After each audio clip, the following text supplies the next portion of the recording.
कहानी की शुरुआत जिन को दिखाते हुए होती है, जो अपनी कहानी बताना शुरू करता है, जिससे हमें पता चलता है कि उसने अपने सभी चेहरों की वीडियो अपने लैपटॉप में रिकॉर्ड करके रखी है। अपनी इसी प्रॉब्लम के चलते वो हमेशा अलग अलग साइज और जेंडर के कपड़े, चश्मे और जूते रखता है। क्या पता वो कब क्या बन जाए। जिन पेशे से एक फर्नीचर डिजाइनर है, उसके सभी काम ऑनलाइन होने की वजह से उसे लोगों के सामने आना नहीं पड़ता और जिन की इस कंडीशन के बारे में सिर्फ उसकी माँ और उसका बेस्ट फ्रेंड सांग जानता है। सांग जिन का बिजनेस पार्टनर भी है, यानी फर्नीचर डिजाइनिंग में लगने वाले सामान वो खरीद कर लाता है। साथ ही अगर कभी किसी कस्टमर के घर जाना हो तो वो सब सांग संभालता है। एक दिन जब जिन एक हैंडसम लड़का बना होता है, तब वो और सांग क्लब जाते हैं। जिन किसी लड़की के साथ रात गुजारता है और सुबह जब उसकी आंख खुली तो वो खुद को एक बूढ़े आदमी में बदला हुआ पाता है। यहाँ गौर करने वाली बात यह है कि जिन जिस भी देश का बन जाता है, वो उसी देश की भाषा भी बोलने लगता है, हालांकि उसने वह भाषा कभी सीखी नहीं होती। इसके बाद हमें एक फ्लैशबैक दिखाया जाता है। आज से 12 साल पहले, यानी कि जब जिन 18 साल का हुआ होगा, तब से उसके साथ ऐसा होना शुरू हुआ था। एक सुबह जिन सोकर उठा और एक अजीब से दिखने वाले आदमी में बदल गया। खुद को आईने में देखकर जिन घबरा गया और उसने जाकर अपनी माँ को इस बारे में बताया। खुद हैरान होने के बावजूद जिन की माँ ने उसे संभाला। नॉर्मल लाइफ ना गुजार पाने की वजह से जिन को स्कूल भी जल्दी ही छोड़ना पड़ा और हर रोज बदलती हुई आइडेंटिटी के कारण उसे आज तक किसी से प्यार नहीं हुआ, ना किसी को उससे। फिर एक दिन जिन के घर उसका दोस्त सांग आया। जिन और सांग पिछले 15 सालों से दोस्त है। सांग के डोरबेल बजाने पर एक लेडी ने दरवाजा खोला।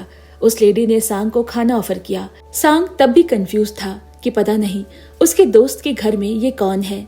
तब अचानक जिन की माँ वहां आ गई। उसने सांग को सच बताया, पर सांग इस बात पर यकीन नहीं कर पा रहा था। कंफर्म करने के लिए सांग जिन यानी उस लेडी से ऐसी ऐसी बातें पूछता है जो सिर्फ उसे और जिन को ही पता था। वो लेडी सभी सवालों के बिल्कुल सही जवाब देती है। सांग का हंस हंस कर बुरा हाल हो जाता है। उस दिन के बाद से सांग हर रोज जिन के घर आता और उसे रोज एक नई आइडेंटिटी देखने को मिलती। दोनों दोस्त आपस में खूब गप्पे लड़ाते। फिर एक दिन जब जिन एक खूबसूरत लड़की बना हुआ था, तब वो और सांग क्लब गए। जिन को देखकर सांग उसके साथ फ्लर्ट करने लगता है, जिस पर जिन उसे खुद को कंट्रोल करने को कहता है। एक दिन सांग जिन को बताता है कि उसकी कंपनी का ओनर जिन के फर्नीचर डिजाइन चुरा रहा है। ये सुनकर जिन खुद की कंपनी खोलने का फैसला करता है। दोनों मिलकर कंपनी का नाम रखते हैं ALX। अब जिन फर्नीचर डिजाइनर से सप्लायर भी बन गया है। वो फर्नीचर्स डिजाइन करता, वहीं सांग कस्टमर से मिलकर उन फर्नीचर्स की बिक्री कराता। एक दिन जब सांग किसी फर्नीचर स्टोर में कुछ चीजें देख रहा होता है, तब स्टोर में काम करने वाली लड़की सू से पूछती है कि उसे क्या चाहिए। जिन कहता है कि मुझे एक ऐसी चेयर चाहिए जिस पर बैठकर मैं ऐसा महसूस करूं जैसे मैं घोड़े पर सवार हूं। ये सुन सू जिन को ALX की वेबसाइट दिखाती है और कहती है, यहाँ तुम्हें सब मिलेगा, वो भी एकदम बेस्ट क्वालिटी का। असल में सू जिन को उसी की कंपनी की वेबसाइट दिखा रही होती है। जिन कहता है, क्या इस तरह किसी और के लिए फ्री में एडवर्टाइज करना यहाँ अलाउड है? ये सुनते ही सू हंस पड़ती है। उस दिन से जिन रोज नया कस्टमर बनकर सू के स्टोर पर जाने लगा और रोज उसकी नई आइडेंटिटी होने की वजह से सू कभी उसे पहचान नहीं पाई। इस तरह जिन के पास सू के स्टोर की कई सारे विजिटिंग कार्ड्स इकट्ठा हो गए और धीरे धीरे जिन को सू से प्यार हो जाता है। फिर एक दिन जब जिन एक हैंडसम लड़का बना होता है, तब वो सू के स्टोर पर जाकर कुछ सामान खरीदता है और सू को डिनर के लिए ऑफर करता है। सू जिन को मना कर देती है। जिन कहता है, मैंने ये एक सवाल पूछने के लिए बहुत प्रैक्टिस की है। जिन की ईमानदारी देख सू उसके साथ डिनर पर जाने के लिए राजी हो जाती है। इसके बाद जिन रेस्टोरेंट से डिनर पैक करवाता है और सू को अपने साथ उसके फर्नीचर स्टोर पर लेकर जाता है। हालांकि सू अंदर जाने से मना कर देती है। तब जिन उसे अपना सेक्रेटरी नंबर देता है और कहता है, मैं कोई गलत इंसान नहीं हूँ, इसके बावजूद अगर तुम्हें कुछ गलत लगे तो मेरी कंप्लेन कर सकती हो। जिस पर सू उसके साथ स्टोर में चली जाती है। अंदर जाते ही सू समझ जाती है कि ये ALX फैक्ट्री है, क्योंकि सू के स्टोर वाले ALX के फर्नीचर को बेहद पसंद करते हैं। फिर सू और जिन साथ डिनर करते हैं और जिन सू को उसके घर ड्रॉप कराता है। अगले दिन उनका फिर मिलने का प्लान था, लेकिन दिक्कत ये थी कि अगर जिन सो गया तो उसकी आइडेंटिटी चेंज हो जाएगी। इस मुसीबत से बचने के लिए जिन हर घंटे का अलार्म लगाता है ताकि उसकी आंख ना लगे। साथ ही वो कुछ और कामों में खुद को बिजी रखता है। अगले दिन जब वो सू से मिलता है तो वो उसे पूछती है कि क्या तुम एलेक्स में काम करते हो। जिन कहता है मैं फर्नीचर डिजाइनर हूँ। इसके बाद दोनों साथ में बहुत अच्छा समय बिताते हैं कि तभी अचानक स्टोर पर सांग आ जाता है। उसे देखकर दोनों छिप जाते हैं। कुछ देर बाद सू और सांग अपने अपने घर चले जाते हैं। वहीं जिन अंदर रहकर अपने डिजाइनिंग का काम करने में लग जाता है। उस रात भी वो खुद को जगाए रखता है। यही सिलसिला कुछ और दिनों तक चलता रहा। अब अगले दिन भी जब सू और जिन मिलने वाले होते हैं तो जिन को बहुत तेज नींद आने लगती है और वो बस में बैठे बैठे ही सो जाता है। बस स्टॉप आने पर जिन की आंख खुलती है और वो बस की खिड़की में खुद को देखता है कि अब वो कोई हैंडसम लड़का नहीं बल्कि एक गंजा आदमी बन चुका है। बस स्टॉप पर उतरकर जिन देखता है कि सू वहीं खड़ी होकर उसका इंतजार कर रही है, लेकिन वो उससे कहे भी तो क्या कहे। वो उसके पास नहीं जा सकता और सू उसे पहचानती ही नहीं। इतने में सू के बॉस का कॉल आता है और वो वहां से चली जाती है। जाते वक्त वो जिन को कई बार फोन करने की कोशिश करती है, मगर जिन उसका एक भी फोन नहीं उठाता, सिर्फ उसे एक सॉरी का मैसेज भेज देता है। उस रात जिन सोचने लगता है कि ये सब बस उसका एक सपना था जो अब टूट चुका है।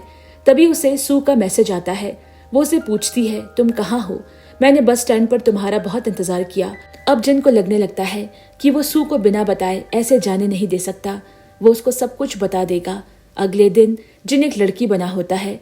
वो सू के स्टोर पर जाकर उसे कहती है मैं जिन के बारे में सब कुछ जानती हूँ, तुम मेरे साथ चलो। फिर वो सू को अपनी फैक्ट्री लेकर आता है और अपने लैपटॉप में उसे अपनी सारी आइडेंटिटी की वीडियोस दिखाता है। साथ ही वो सू को ये भी बताता है कि वो असल में एक लड़का है और हर सुबह उसकी आइडेंटिटी बदल जाती है। जिन कहता है कि मैं वही हूँ जिसके साथ तुम इतने दिनों से घूम रही थी, लेकिन सू उसकी बातों पर यकीन नहीं करती और वहां से चली जाती है। कई दिन बीत जाते हैं मगर सू जिन को भूल नहीं पाती। फिर एक दिन वो उसकी फैक्ट्री पहुंच जाती है। उस दिन जिन एक जापानीज लेडी बना हुआ था। सू उसे कहती है मैं तुम्हारे साथ सोना चाहती हूँ और खुद तुम्हारी आइडेंटिटी चेंज होते हुए देखना चाहती हूँ। सोते हुए सू जिन से पूछती है कि ये सब कब से शुरू हुआ। तब जिन उसे अपनी पूरी कहानी बताता है और साथ ही अपनी असली उम्र 29 साल बताता है। इत्तेफाक से सू की उम्र भी 29 ही है। फिर सू जिन से पूछती है कि तुमने आखिर मुझे ही क्यों चुना। जिन कहता है मैंने अपनी इस कंडीशन को एक्सेप्ट कर लिया था। मैं इसका आदी बन चुका था, लेकिन तुम्हें देखने के बाद मैं खुद पर काबू नहीं कर पाया। इसके बाद दोनों सो जाते हैं। अगली सुबह जब दोनों उठे तो जिन वापस एक हैंडसम लड़का बन चुका था। जिन इस बात से खुश था कि सू अब उसके बारे में सब जानते हुए भी उसके साथ है। उस दिन के बाद दोनों एक दूसरे के साथ और भी ज्यादा वक्त गुजारने लगे। सू जिन के गले पर एक टैटू बनवाती है ताकि उसे पहचान सके। फिर एक शाम जिन को सू के साथ किसी पार्टी में जाना था जहां सब अपने पार्टनर्स के साथ वहां आने वाले थे। हालांकि उसी दिन जिन एक बूढ़ी औरत बन जाता है। इस तरफ जिन को लाख कोशिश करने पर भी नींद नहीं आ रही होती, वहीं दूसरी तरफ सू कपल्स के बीच पार्टी में बिल्कुल अकेली थी। सभी उसके पार्टनर को देखना चाहते थे क्योंकि अब तक सभी ने सू को अलग अलग पार्टनर्स के साथ देखा था। तभी एक लड़का आकर सू का उसी तरह हाथ पकड़ता है जिस तरह जिन पकड़ता है। सू ने जिन से कहा था कि वो उसे हर हाल में पहचान लेगी। जिन को देख सू की बॉस उससे इम्प्रेस हो जाती है। अगले दिन जिन एक लड़की बना होता है। तब वो सू को अपनी माँ से मिलवाने ले जाता है। जिन की माँ सू को उनके बेटे के साथ रहने के लिए शुक्रिया कहती है। अगले कई दिनों तक जिन खुद से यह सवाल करता रहा कि क्या सू से शादी करेगी। इसी के साथ वो उसके लिए वेडिंग रिंग भी बनवाता है। दूसरी तरफ सू डॉक्टर से मिलकर उसे जिन की कंडीशन के बारे में बताती है। इस पर डॉक्टर उसे डिप्रेशन की दवा लिख देते हैं। अगले सीन में हम देखते हैं कि जिन एक हैंडसम लड़का बना हुआ है। सू उसे कहती है कि तुम्हारे साथ वक्त गुजारना मुझे बहुत अच्छा लगता है। ऐसा लगता है कि ये वक्त यहीं थम जाए और तुम भी मेरी तरह एक नॉर्मल इंसान बन जाओ। जिन उससे पूछता है कि क्या तुम मुझसे शादी करोगी। इस पर सू कुछ कह नहीं पाती। फिर वो उसे उसके घर छोड़ने गया। ड्राइव करते वक्त जिन ने सू से वापस वही सवाल पूछा, सू क्या तुम मुझसे शादी करोगी। सू जिन से गाड़ी रोकने को कहती है और फिर कहा शादी कोई छोटी बात नहीं। मैं अपनी फैमिली से तुम्हारे बारे में क्या कहूंगी कि तुम्हारी आइडेंटिटी हर दिन बदल जाती है। जिन कहता है मैं तुम्हारे बगैर नहीं रह सकता। सू कहती है, तुम्हें सिर्फ अपनी पड़ी है। क्या तुम खुद भी जानते हो कि तुम कौन हो? तुम्हारी पहचान क्या है? तुम आज कोई हो तो कल कोई और। मैं खुद तुम्हें इतनी मुश्किल से पहचान पाती हूँ, तो भला मैं औरों को क्या बताऊंगी? जिन समझ चुका है कि सू क्या कहना चाहती है। इसके बाद सू गाड़ी से उतरकर अपनी डिप्रेशन पिल्स लेती है। फिर जब एक दिन सू हॉस्पिटल में एडमिट होती है तो जिन उसे मिलने गया। तब जाकर जिन को पता चला कि सू डिप्रेशन की पिल्स लेती है और ज्यादा डोज लेने के कारण उसे एडमिट होना पड़ा। इसके बाद डॉक्टर्स के साथ सू की बातचीत सुन उसे इस बात का एहसास होता है कि सू की इस हालत का जिम्मेदार वही है। उसी की वजह से सू का ये हाल हुआ है। अगले दिन वो एक लड़की बना होता है और अपनी माँ को लेकर डिनर करने बाहर जाता है। वहीं जिन की माँ उसे एक बात बताती है, उसके डैड को भी यही बीमारी थी, वो भी हर दिन बदल जाते थे। इस बात से जिन की माँ परेशान रहने लगी और डिप्रेशन की मरीज बन गई। उनकी ऐसी हालत देखकर एक दिन जिन के बाबा गायब हो गए ताकि उनकी पत्नी को और तकलीफ ना झेलनी पड़े। ये सुन जिन भी फैसला करता है कि वो भी ऐसा ही करेगा। अगले दिन वो सू से मिलकर उसे ब्रेकअप करके चला जाता है। रात को सू जिन की चेहरे को देखकर खूब रोती है, जो जिन ने उसे अपने हाथों से बनाकर दिया था।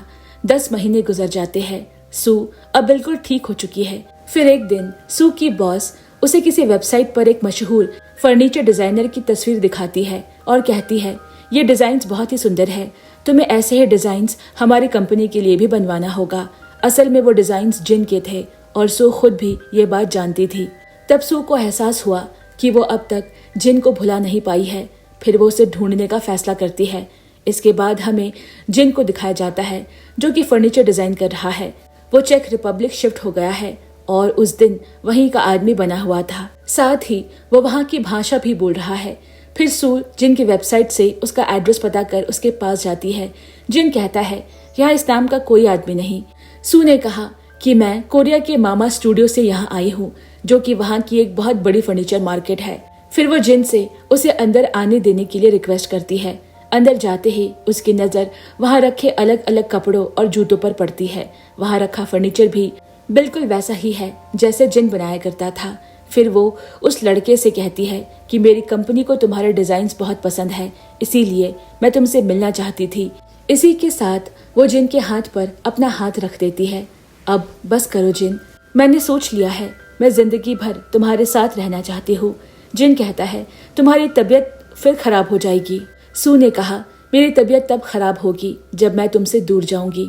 साथ ही वो जिन से माफी मांगती है। फिर वो दोनों दूर पैदल निकल जाते हैं। सू कहती है कि एक दिन मैंने तुम्हें बदलते हुए देख लिया था, इसीलिए मैं डर गई थी।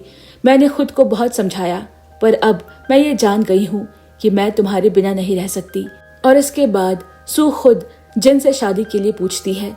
तब जिन सू को वही रिंग पहनाता है जो उसने उसके लिए बनवाई थी। और इसके साथ ही इस फिल्म की कहानी यहीं पर खत्म होती है।